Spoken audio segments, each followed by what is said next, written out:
नमस्ते दोस्तों, आप सभी का फिर से स्वागत है मेरे YouTube चैनल रूहानी किस्से में। आज मैं आप लोगों को एक असुर जिन्न का किस्सा सुनाने जा रही हूँ, तो बिना किसी देरी के कहानी की शुरुआत करते हैं। रात का तीसरा पहर था। सारा अपने कमरे में अकेली बैठी थी। उसे नींद नहीं आ रही थी, इसलिए उसने अपनी दादी द्वारा सुनाई गई पुरानी कहानियों के बारे में सोचना शुरू कर दिया। उसकी दादी अक्सर उसे जिन्हों और प्रेतों की कहानियां सुनाया करती थीं। सारा के दिमाग में एक पुरानी कहानी गूंजने लगी। उसकी दादी ने उसे बताया था कि एक पुराना और शक्तिशाली जिन्न अक्सर गांव की औरतों को अपनी हवस का शिकार बनाता था और फिर उनके शरीर में वास करता था।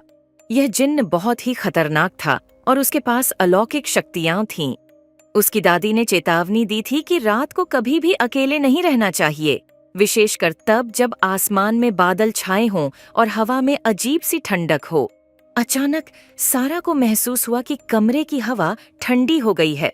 उसने अपनी आंखें बंद करने की कोशिश की, लेकिन एक अजीब सी भावना ने उसे जागृत रखा।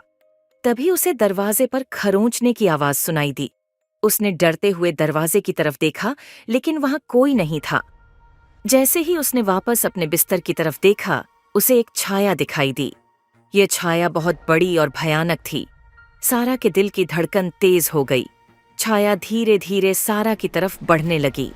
सारा ने अपने आप को हिलाने की कोशिश की, लेकिन वह हिल नहीं पा रही थी। उसका पूरा शरीर जकड़ गया था। जिन्न की छाया अब उसके बिल्कुल पास थी। उसने सारा को छू लिया और उसकी आंखों में गहरे उतरने लगा। सारा को महसूस हुआ कि उसकी चेतना धुंधली हो रही है। जिन्न ने उसकी आत्मा पर कब्जा कर लिया और सारा की आंखों में एक अजीब सी चमक आ गई। अब वह सारा नहीं रही, अब वह जिन्न के कब्जे में थी। गांव वालों ने अगले दिन सारा को देखा, लेकिन वह बदली हुई थी। उसकी आंखों में अब वह पुरानी मासूमियत नहीं थी। उसकी हरकतें अजीब और डरावनी थीं। लोग उससे दूर रहने लगे और उसके बारे में कहानियां फैलने लगीं कि सारा अब एक जिन्न की बंधक बन चुकी है। वह जिन्न अब सारा के शरीर में वास कर रहा था और वह अपनी हवस और ताकत का इस्तेमाल करके दूसरों को भी अपनी गिरफ्त में ले रहा था। गांव में एक अजीब सा खौफ फैल गया था और लोग रात को बाहर निकलने से डरने लगे थे। सारा का शरीर अब केवल एक माध्यम था उस भयानक जिन्न के लिए, जो अपनी शक्ति और वासना को पूरा कर रहा था। गांव के लोग अब भी उस जिन्न से बचने की कोशिश कर रहे थे, लेकिन वे जानते थे कि सारा को बचाना अब उनके बस की बात नहीं थी। यहाँ कुछ सुझाव दिए गए हैं जो जिन्हों से बचाव में मदद कर सकते हैं।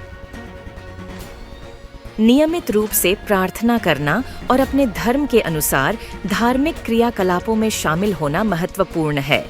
कुरान की आयतें जैसे सूरह अल फलक और सूरह अल नास की तिलावत करना लाभकारी होता है। हदीस में बताया गया है कि रात को सोने से पहले आयतुल कुर्सी पढ़ना जिन्हों से बचाव करता है। धार्मिक ताबीज या हिजाब पहनने से भी जिन्हों से बचाव हो सकता है। कुछ लोग पवित्र धागे या वस्त्र का इस्तेमाल भी करते हैं। अपने घर और आसपास की जगहों को साफ सुथरा और पवित्र रखना महत्वपूर्ण है। जिन्न गंदी और अपवित्र जगहों पर रहना पसंद करते हैं। नियमित रूप से घर में धूप, अगरबत्ती या कपूर जलाना पवित्रता बनाए रखने में मदद करता है। रात को देर तक बाहर न रहना और अंधेरे में अकेले न जाना। रात को सोने से पहले दरवाजे और खिड़कियों को बंद कर लेना चाहिए। घर के कोनों में नमक छिड़कना और लौंग का इस्तेमाल करना भी जिन्हों से बचाव में मदद कर सकता है। कई परंपराओं में नमक को नकारात्मक ऊर्जा को दूर करने के लिए उपयोगी माना जाता है। यदि किसी व्यक्ति को लगता है कि वह जिन्न के प्रभाव में है, तो उसे किसी धार्मिक गुरु या मौलवी से सलाह लेनी चाहिए। इस्लामी उपचार और अन्य धार्मिक उपचार विधियों का पालन करना भी लाभकारी हो सकता है। इन उपायों को अपनाकर आप जिन्हों के प्रभाव से बच सकते हैं और अपने जीवन को सुरक्षित और शांतिपूर्ण बना सकते हैं। अगर आपको इसी प्रकार की और डरावनी कहानियां और जानकारी चाहिए, तो हमारे चैनल रूहानी किस्से को सब्सक्राइब करें। सब्सक्राइब करने के लिए अभी क्लिक करें और जानें रहस्यमयी दुनिया के राज।